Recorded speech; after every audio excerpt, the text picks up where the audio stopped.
Hello everybody, my name is Amit and today I'm giving a talk that's very special to me. One of my good friends recently asked me, having spent 8 years in cybersecurity, what advice would you give to your younger self? Well, this talk is the answer to that question. And this is the advice I would give to my younger self. And I wish when I was in university, somebody came and gave me the same advice. So what exactly are we talking about today? Well, the question, why we face rejection when we apply for cyber roles, and more importantly, what can we do to stand out and land our dream role? So a little bit about myself. I work as a security engineer at Google, focusing on identity and authentication security. And these are a couple of cool things that I did during my 8 years in cybersecurity. I hacked a bank, and I was able to transfer funds out of it, all legally. And then I also discovered a CVE in Firefox, which is a security bug, and I was added to their Security Hall of Fame. And then I was also able to access some sensitive files in Apple's production server. And then I also found a bug in Meta, which could have led to remote code execution. And then also found a couple of bugs in US Department of Defense. So let's jump into 8 years back when I was in university. So story time. So as a fresh graduate, I applied to hundreds of jobs and got rejected from 99% of them. I feel this is a pretty common situation and that grads have to go through. So let's see a show of hands. How many of you have been rejected at least once when you applied for a cyber role? Okay, I see quite a lot of people. Okay, so let's say at least 5 times when you got rejected. Okay, I still see a lot of people. Okay, at least 10? Yeah, now I see. Okay, so let's say at least 50. I still see a lot of hands. At least 100. Okay, no 100, okay. So you see, right, people have applied for 50 roles, and even after that, they got rejected. So now you can understand that rejection is a part of process, and it's not just you who has been getting rejected. It's pretty much like all your peers who have faced rejection at some point in their life when they applied for cybersecurity roles. So after I received those hundreds of rejections, I also got acceptance. But I had such a big backlog or that spam of the rejection emails that I thought like this was also another rejection email that I received. So I would say I had about 1% acceptance rate while applying for security jobs. So after seeing how bad the situation was, I had a bit of reality check. So after so many rejections and facing so many repeated rejections from all these companies, I realized that my profile did not stand out just because it looked like every other candidate's profile. So 95% of the candidates, they look the same with the same similar kind of CV, skills and experience. So typically, they would have a CV that would look like the one on the right side. So they would have their university mentioned, and then they would have the events attended mentioned as a volunteer or participant. And then they would also have skills mentioned, and under skills, you would probably have CTFs or maybe hack the box as your profile. And then optionally, students would also have some easy level certifications like Security Plus or AWS Practitioner. So that is what a typical CV looks like for 95% of the candidates. And with this kind of CV, your job hunting strategy is primarily brute force. You try to send your CV to as many companies as you could. And because you still have a 1% acceptance rate, you would probably get accepted by one of the companies. What I felt was that most candidates don't attempt doing things which could have actually made them stand out objectively. At the bottom, I also have a picture from Matrix, and that's Mr. Anderson. So if you have seen the movie, you would know that all Mr. Andersons look the same. So after having this reality check, I went on a bit of soul searching because I really wanted the answer to the question, what should I do to land my dream role? And I spent months watching dozens of YouTube videos and reading tons of books. And I also followed people on LinkedIn who were working in the companies I aspired to work in. And after months and months and months of work, I went insane. Actually, that is not what happened. So after spending those months and months of research, I actually came up with a 5% secret formula. So after applying this formula, so as a fresh graduate, I was able to land 7+ job opportunities. And after 3 years of work experience, I applied this formula again. And I was able to land opportunities with pretty much all big tech companies like Google, Microsoft, Apple, Meta, and Amazon. As a fresh graduate, I joined EY. And after 3 years of experience, I joined Google. So what is exactly this formula? What is this secret sauce that I'm going to talk about today? Actually, it's not a cheat, but more like a roadmap you could follow to get your dream role. You can think of this like a workout program. You still need to eat your veggies and hit gym to be able to see some results. So as a job seeker, you have 2 different pathways. The first pathway is to become Mr. Anderson, just be like 95% of the candidates, and then you still have chances of landing your dream role, but most of it would be based on luck and brute forcing, because you have about 1% acceptance rate for a typical CV. And the second pathway that you have is to become Neo. So once you become Neo, you'll become the top 5% of the candidates. And instead of having 1% acceptance rate of your CV, you'll probably have about 10 to 20% acceptance rate whenever you send your CV, so you have high chances of getting a call back. And then you would also have high chances of clearing interview because you will be more familiar with the process. And in terms of skill set, you will have above average skill set. So let's say if you take the red pill, if you want to learn how to become Neo, how to become the top 5%. So before that, I'll show you like who exactly are the top 5%. So in the image on the left, there's a big crowd of candidates. And then you can see a few candidates are objectively standing out from the rest. If you look at the lady on the top, she has done bug bounties, which means that she got paid from all the big top companies for reporting security vulnerabilities in the websites. And then we also have a guy at the top. So he found a CVE. So CVE is essentially a publicly listed ID for finding security bugs, so that everybody knows and can track it using that ID. And you can get that ID by finding bugs in software such as Chrome, Mozilla, Windows, Linux. So, and then you also have a guy at the middle. So he has done a medium to advanced level certification. And finally, a guy at the last who has achieved high ranks in CTF. So these are actually the reasons why somebody would actually stand out from the crowd and not be a part of 95%. And then a typical 5% would have one of the achievements that I have mentioned on the other side. So things like bug bounties, projects on GitHub, finding CVEs, having good ranks in CTF, research paper, and moderate to advanced level certification. So this is almost like a portfolio that you have. So if somebody asks you, hey, you have been in cybersecurity, show me a portfolio. So this will be your portfolio. Same for like how people ask front-end engineers and they show their list of websites that they have built. So once you have these things on your portfolio, additional things that you would need to be a 5% is to have L+1 skill set. I'll talk about this in the later slides.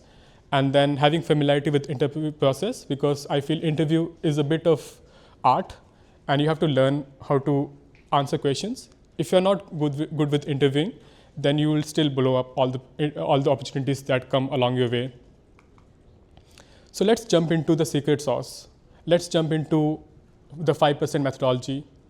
So the core idea of 5% methodology is you become 5% applicant by doing things 95% won't do. And I have 5 rules that even if you follow these 5 rules, you will also become a 5% candidate and you will be able to land your dream role. So let's talk about all of these rules one by one and go in details. Talking about the first rule, operate at the next level. So your current level is L and +1 means next level. So operate at L +1 always. Never say I want to be X. Always show that I already do X level work. So my personal story is, as a fresh graduate, I had experience and skills of somebody with a year in the field. And in my security role, I demonstrated qualities of a security lead, which was the next level for me. So I was already operating at L +1. I feel by showing these qualities of next level, I made it really easy for decision makers to justify why they were accepting me for the next level. Their decision was no longer a bet on my abilities, but rather it was a natural choice based on the results and potential I was already demonstrating. So that is the reason I got 7+ job opportunities after graduation, because I was already working as a security engineer on my own time. And then I also became a security lead in one of the companies I was working on with just like 3 years of experience, because I was already considered like a lead in my team because I was showing all the qualities of a lead. So I feel that is the best way you can move fast, by just showing qualities of the next level. Okay, coming to the next rule. Don't leave anything on the table. Eliminate every possible reason for rejection. So once a cloud security recruiter said he was about to reject my profile, but then he noticed a AWS certification. Well, if I didn't have that certification, I would have been rejected even though I already had the skill set.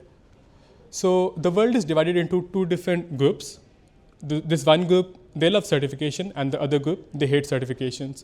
So regardless of whichever group you decide to be in, your CV is still, on one single day, your CV is still going to end up in front of somebody who loves certification. So if you can't decide if you should do something or not, let's say for certification, I would say do it anyway, just to comply and not leave any reason for anybody to reject you. So in my career, I have been through the cycle of rejections, and after every rejection, I incorporated feedback. What I noticed was when I stopped leaving things on the table, for example, even small little things like linking your GitHub profile on your CV and linking your blog on the CV. So I feel like once I covered all these reasons for rejection and didn't had any, that was actually the time when I started getting a lot of callbacks whenever I used to send my CV. So I would say that these things might be pretty small. Let's say creating a blog, it might only take you a day or two to just like set up something on WordPress or Blogger and putting some posts there. But they'll give you a lot of value once you send your CV. Okay, third rule. So fail soon, fail often. Participate in competitions you clearly won't win, because you either win or you learn how to not fail the next time. My personal story is, as a first-year student in uni, I won a programming competition against seniors and working professionals. And that win, I'm not sure if that win gave me a little bit of delusion or gave me a lot of confidence, but the result of that was, in 8 months of that, I was in Apple's Security Hall of Fame for finding a critical vulnerability, which I never thought like I would be able to. And that was the moment I thought, after winning that competition, I thought I'm new, I could do anything. So that was kind of like breakthrough in my career. So how success works is that it's like a cycle. You hit a lot of failures, and then you learn from those failures, and then you grow. But if you'll never put yourself in the position where you are failing, then I feel like you wouldn't go through a phase where you're actually improving. So try to fail as soon as you can and try to fail fast. Okay, the fourth rule. So be visible. So get inbound opportunities by sharing your research achievements and work publicly. So my personal story is, I got my first job with EY because I posted something on LinkedIn about some research I was doing in security. And then the manager saw it, and then he found it exciting and then reached out to me for a job role. So in security, whenever you see in movies, it looks pretty exciting to be like Mr. Robot, be like a shadow hacker, just hide somewhere and then just hack into things. But in reality, that does not work. If you want some good job opportunities, and if you want to be a reputed security engineer or just be like good at security, I feel you need to talk to a lot of people who are already doing that kind of work. So try to go to conferences. It's good that you are here today. And then you can also go to meetups like SecTalks. So once you start seeing people who are around you, who are also doing that kind of work, I think it makes it very easy for you to also do similar kind of work. So don't try to hide in shadows. Try to be in light, and then just try to like share all the stuff that you do with other people.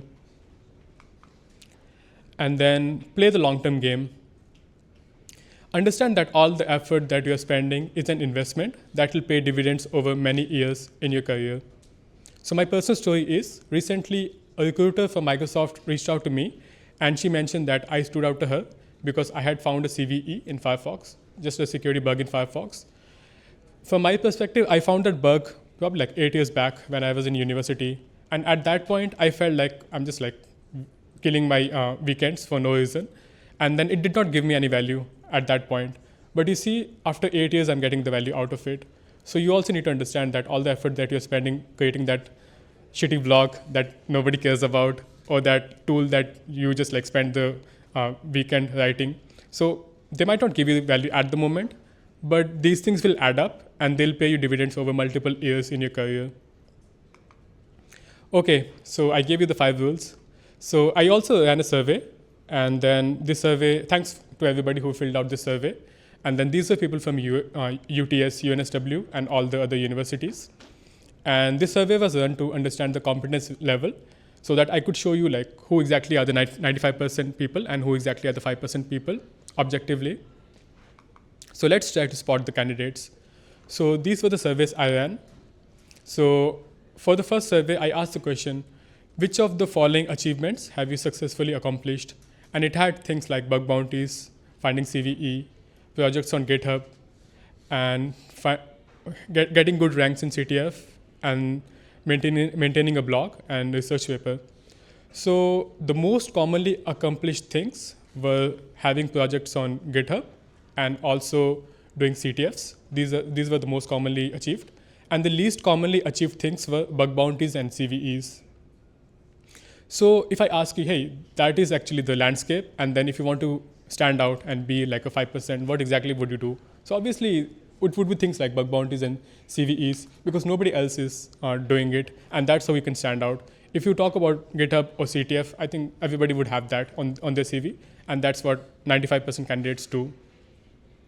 Okay, so my next question was, what was the time commitment? How much time you spent exploring all of these accomplishments that you could do? So students said for CTFs and research papers, they spent more than 6 months trying to accomplish them. Whereas for bug bounties and CVEs, they said they only spent a few days trying to accomplish them. So obviously with a few days of investment, it wouldn't be possible. For that reason, like it's the least accomplished. I'll give you my personal story. So this was back in 2020, and then I set a goal for myself to find a remote code execution in Meta. And then the time frame I set for myself was about 6 to 12 months, just to find one single vulnerability in Meta. And then on a weekly basis, I used to run scans. I had my infrastructure set up in cloud, and then on a weekly basis, I used to scan for their IP ranges, try to brute force their domain names. And that is like what I used to do. And then for 6 months, I did not see any results. But I think in the 7th month, I saw like a breakthrough. I found a secret key. And then at that point, I could not exploit it to have like increase the impact. And I just reported it to Meta, and then they paid me like $500 and then put me in the Hall of Fame. But I saw just 2 months after that, somebody used the same attack path, took the same secret key, but they were able to get a remote code execution out of it. So I was just like that close. But you see, for all these things, you have to spend a lot of time. So it's not something that you'll just spend one day exploring and then you'll get it. Okay, so next survey that I ran was, for all the things that you did not accomplish, what were your main reasons? And I gave a lot of excuses in the survey. For example, lack of time, lack of guidance, not enough technical knowledge, lack of motivation, too competitive, did not know where to start, and I'm not smart enough. So out of this, most of the students said they had lack of guidance, and for that reason, they were not able to do bug bounties or CVEs. Interestingly, you would also see some students said that it's hard, so that's why they did not do it. But reality is, most of the people who do bug bounties or CVEs are university students. They are not working professionals. So even I did all these crazy things. So even I did those when I was a university student, because once you become a full-time working professional, then you wouldn't have enough time or motivation to do it. So once you already have a job, like why would you do it? Yeah, right? So I think you are in the best position to become a 5% and do all these things on the side. And my guidance, so people said like, hey, there was a lack of guidance. That's why they were not able to achieve this. So let's come back to that. So what advice I would give to you is, if you have lack of guidance, for that reason you are not able to do it, then do what hackers have always been doing. Try to reverse engineer. But I'm not talking about reverse engineering binary files or any hardware. I'm talking about reverse engineering job roles, vulnerabilities, and career trajectories. So if you see somebody successful, try to check their socials and try to see how they actually achieved that and how they became successful. So if you don't have, let's say I'll give you one example or analogy. So if I give you a toy and I ask you, hey, tell me how exactly does this toy works. So you can either ask me, hey, show me some video or give me some tutorial about how this toy works. But second approach would be to break that toy and then see how it works internally. So I feel like you should do that for all the things. So I'll give you one example about how actually I became very good at bug bounties. And I even went on hacking like all the big websites like Apple, Facebook, Google, using the same technique. So what you do is that you go on Security Hall of Fames for all these big websites. And on Security Hall of Fames, you would have all the people listed who have already found some bugs in those websites and even got paid for that. And then from there, you actually find the socials of all the people, like the X account or LinkedIn account. And from the socials, you can actually find their blogs where they would have posted about how they found that bug. So once you go through this process a couple of times, then eventually you will have a list of a lot of high quality blogs with you. And then once you start reading these blogs on a daily basis, then what you will find is that eventually you will also end up in one of these Hall of Fames, because now all you have to do is reproduce the same issue on one of the other programs. So I feel this is one way you can have like very bleeding edge knowledge, because these people wouldn't be sitting next to you, but they'll still have some blogs where you can learn from there. Additionally, you can also go to HackerOne Hacktivity and Bug Reader to find similar kind of reports. Okay, so I kept all the good stuff to the last, and now I'll show you a roadmap that you could follow to become a top 5%. Typically, you would spend about 6 months on this roadmap, but by the end of 6 months, I feel you'll have a lot of very good cybersecurity profile. And feel free to take notes for this section if you need to, because this will contain a lot of tactical advice. Cool. So I'll go into like all these sections about how to prepare for your cybersecurity career, and then how to write a CV, and then how to apply for role, and then how to do the interview, and finally you'll get your job. So starting from how to prepare for cybersecurity. So first advice I would give you is develop a T-shaped skill set, which means that you should have surface level knowledge in multiple domains of cybersecurity, and then you should have in-depth knowledge in one domain. For example, I had surface level knowledge in networking, mobile security, web applications, reverse engineering, and detection. And then I had in-depth knowledge in web application security. So I feel having this kind of skill set will make you qualified for a variety of roles, and you will also perform well at the exact role you pick, because you will understand how exactly this entire security works. And second thing you could do is have measurable proof of scale. So I'll ask you a question and then I'll give you 10 seconds to think about the answer. You don't have to tell me, but just think in your mind. Think about a person who is your colleague and he's highly skilled, and also try to think about what is the reason you consider them highly skilled. So I'll give you 10 seconds.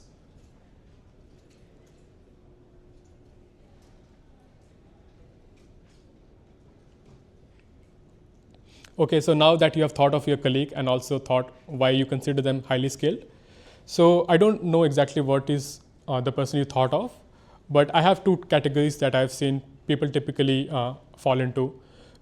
When you think of this highly skilled colleague, you usually don't think of them highly skilled because they watched a very technical YouTube video or took a university course or attended a seminar. So that is not the reason why you would consider somebody highly skilled.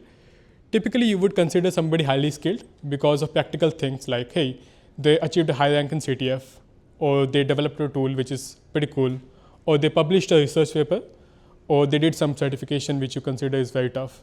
So these are actually the reasons why you would consider somebody highly skilled. And what my advice for you is, try to find your own reasons why somebody should call you highly skilled, and you have to come up with your own reasons. You could either do certification, CTF, or whatever you pick, but you should have your reasons why somebody should call you highly skilled. And once you have this, then companies would also start calling you top 5% or highly skilled. Okay, next thing. So I also recommend this repository on GitHub.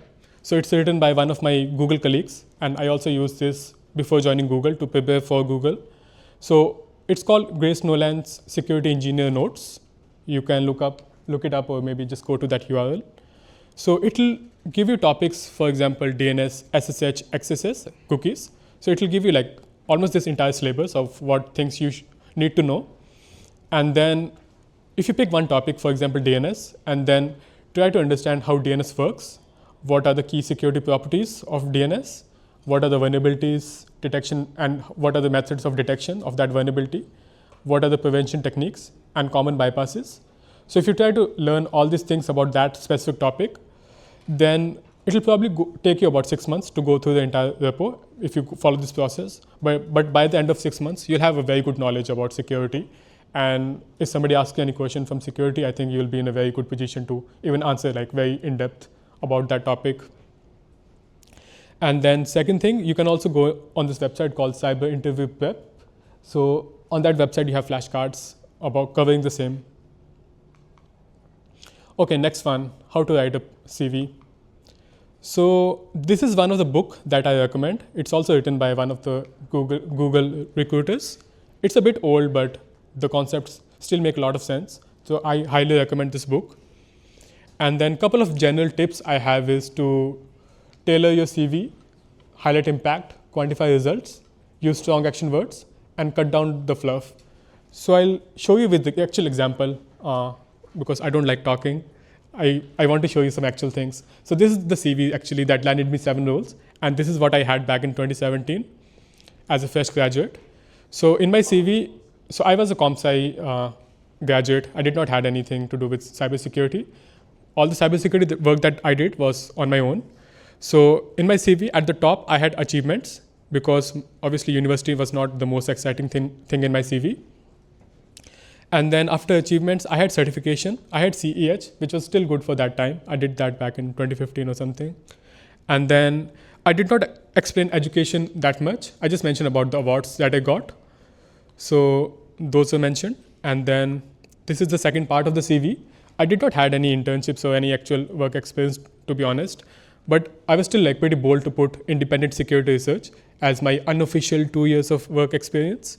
And then what I mentioned under that was, hey, in these 2 years, I was acknowledged by all top 5 IT companies, and I also built all this knowledge in all these topics. So I was just able to use that as a experience, even though I did not have any actual experience. And then I also mentioned about technical skills. Whenever you mention technical skills, always mention 2 things. What are you proficient with, and what are you familiar with? Because you would have done had experience with pretty much every programming language, but that is not what you want to get interviewed on.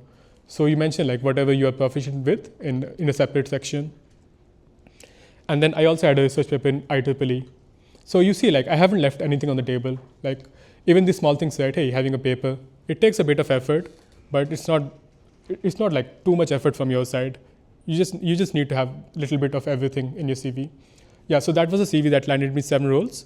And this is the secret sauce. This was a CV that has a very high acceptance rate. And this is what got me into Google and also landed me opportunities with pretty much all big tech companies. So at the very top, So at the very top, I had mentioned my technical skills. And whenever you mention something, always try to objectively measure it. For example, I've mentioned that, hey, I have a GitHub profile, but I did not just put a link. I even measured how many lines of code I have written. And there's no tool that was available to measure the lines of code that you have written in GitHub. So I built my own just to measure. And then if I mentioned about lead code, I even mentioned, hey, I have about 70 plus solves. And then I gave some designs about, hey, I built this security tool, but I also had the architecture diagram linked. So I feel like try to measure everything that you mention in your CV. That's one way to showcase that, hey, you care more about numbers and data. And then in terms of certifications, I had a bunch of advanced level certifications. I feel these were also a game changer because a lot of recruiters only care about certifications. And then accomplishments were pretty much similar to my initial CV, but you would see that I also had a couple of high impact accomplishments which were measurable. For example, I did not win all the CTF competitions that I participated in, but I still had a very good way of showcasing what I was able to achieve. For example, in Facebook BountyCon CTF, I achieved rank 33 out of 400. So that is still like honorable mention, right? Not like a winner, but still a good mention. So I was still able to put those in my CV. So I feel you should also do the same. And then this is the second part of the CV. So what I want to showcase to you is this concept that I have. So what I see is that 95% of the candidates, they would have their job role mentioned, let's say penetration tester, and in the description they will mention pretty much what a penetration tester was supposed to do. For example, I ran scan on a daily basis, I found bugs in websites. Obviously you would do that, anybody would do that, who was put in that position. So whenever you put description in your CV, so try to cover things which are not pretty obvious from your job title. So this is one example that I put. So in this example, I gave entire story. So what I mentioned was that when I joined this team, I realized that they did not have security capabilities built into the company because the company was still pretty new. And then because of that reason, all the people in security that were working, they used to leave in a couple of months because they did not see enough learning opportunities. But then I took an initiative and then started building their security capabilities following NIST framework. And then eventually that gave a lot of confidence to all the employees, and then they started staying for more than 1 year, which was a pretty good change from initially what the team was given to me. And then because of that reason, the company even promoted me to a lead because they thought like I have the capacity to lead the team and also like improve the security. So I feel if you mention these kind of things, right, then you are a 5% even in the job role. So job role is not supposed to be that, hey, you just do something that was given to you. You have to kind of stand out and show like why I'm the best person that could be put in this job. Same for this one also, but I'll skip. Okay, next part. How to actually apply for a role. Like it's like such a common thing, right? Why do I even have a slide for this? But wait, I'll give you some very good tips. Actually, the first thing I want to mention is timing is everything for applicants. What does that mean? So if you see a job opening on LinkedIn and 500 people have already applied for that job role, you can pretty much assume that they have already offered the job to 5 candidates and another 15 candidates are in the pipeline in case the initial 5 candidates reject the job. So that is pretty much the situation for all the job roles that you see on LinkedIn. So because companies start interviewing candidates as soon as they find them. So if you aim to apply for the job roles as soon as they come out, pretty much in the first 3 days to 7 days, then I feel you have a very high chance of like landing that job because companies typically go sequentially and then they try to like interview the people as they come in. How to actually find the jobs when they are not saturated? So one thing you could do is instead of looking for the job on LinkedIn, you can actually go on the career portal of the website. For example, if there's a job that Google posted, so instead of like looking for that job on LinkedIn, try to directly go on Google and even set alerts so that next time they send a job, it immediately comes to you and you are pretty much like the first candidate who applied for that job. And once they screen the initial batch of students, then you have very high chance of standing out because then at that point you're only competing with probably like 30 people, not like 500 people. So that's one way you can stand out. And second one is, I also want to talk about this topic, is referral really a shortcut? So I'll give you my personal experience. I have referred about 20 people to Google and none of them got shortlisted because I would say that these students were about among the 95% candidates. I also had a friend who did not use my Google referral and still he was able to land an interview because he had this thing mentioned in his CV that he found a bug in Apple and he was even covered by Forbes for finding that bug. So you see, like it's not, if you're spending a lot of time networking and all, what advice I want to give you is try to spend about 80% of your time trying to actually build your skills and standing out by doing things that I mentioned in the accomplishment slide. So that is actually what will make you stand out. And then try to spend 20% of your time networking with people and trying to get a job referral. I would not completely say that job referral is useless. It's still useful, but it is only useful to get your CV in front of somebody. But once the CV gets in front of somebody, they still have to make a decision. And if your profile is not good, then probably you'll still get rejected. So make sure that your profile is really strong. And for me, I feel like even when I was a fresh graduate, a lot of recruiters used to reach out to me. It was not even me applying for jobs. So if you put yourself in that position, if you make your profile really good, then people will reach out to you. You don't have to reach out to people. Okay, And then coming to a survey that I ran. So I also ran a survey among students, and the question was, which of the domains are you currently focused on? And it had things like incident response, GRC, security engineering, hardware hacking. So clearly you can see that, hey, very few people were interested into SOC, GRC, hardware hacking, and penetration testing was the domain that pretty much everybody was trying to pursue. What I want to tell you is that penetration testing is pretty much like one of the most common domains that all the cybersecurity candidates try to get in. And then they also feel that, hey, there are no jobs in cybersecurity because that is the only job that they try to apply to. On the other side, you also have all these nice jobs like SOC, engineering, GRC, which are almost like same level of which also have same level of technicalities and same level of excitement. I'll give you an example of SOC if you have not heard about it before. So that is actually detection. So I had my colleague Vanessa who gave a talk about how Google detected North Korean hackers from hacking and how we stopped them. So if you would have attended that talk, then you would have learned like, hey, even that is like pretty much fun. So my advice is that try to explore the other domains in cybersecurity also. Don't just try to stick to pen testing. And my personal example is, so I started as a pen tester, but then I moved to threat hunting and eventually moved to engineering. I feel all the domains were quite good, and then all were pretty much had same level of excitement. And I also felt like by building a diverse portfolio, it kept work pretty engaging for me, and then also opened like broader opportunities. And for people who don't know GRC, we had a talk just before my talk. So GRC is called governance, risk, and compliance. That is where you try to define the policies for the company to comply with security regulations. Okay, I'll give you a hack about how to find unsaturated jobs, because I feel like this is something that everybody would need. So you might have heard about job portals such as LinkedIn and Indeed, where all the companies come in and then they post their jobs.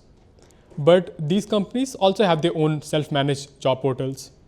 So what you could do is that you could put this search filter. It is also called Google Docs. So you could put this search filter where you put like something like site, greenhouse, security analyst, Australia. So what we are actually doing in this search filter is when they try to set up their own job portals, they don't write the code from scratch. They use one of the existing softwares. For example, Greenhouse is one of the softwares and Lever is another software. So that is how they host their own job portals. So these job portals would have some of the keywords mentioned. For example, powered by Greenhouse at their footer. So what we are doing with the search filter is that we are actually trying to find all those job portals which are lesser known to people. And then, for example, if I search this, Greenhouse IO, Security Analyst, Australia, I land on this job portal called Arcos Labs. And that is the link of the job portal, jobboards.greenhouse.io/Arcos Labs. What you would see is that on these job portals, you might even be the only person applying for the job. So these are not saturated jobs at all. And maybe they just put out the job just like few days back and nobody knows about it and you are the only one. So I feel that is one way you can just stand out and apply for jobs which nobody knows about. Okay, so next one is how to interview. I'll give you some general guidance about how to interview. So as a graduate, so let's first try to understand what actually are you getting interviewed for.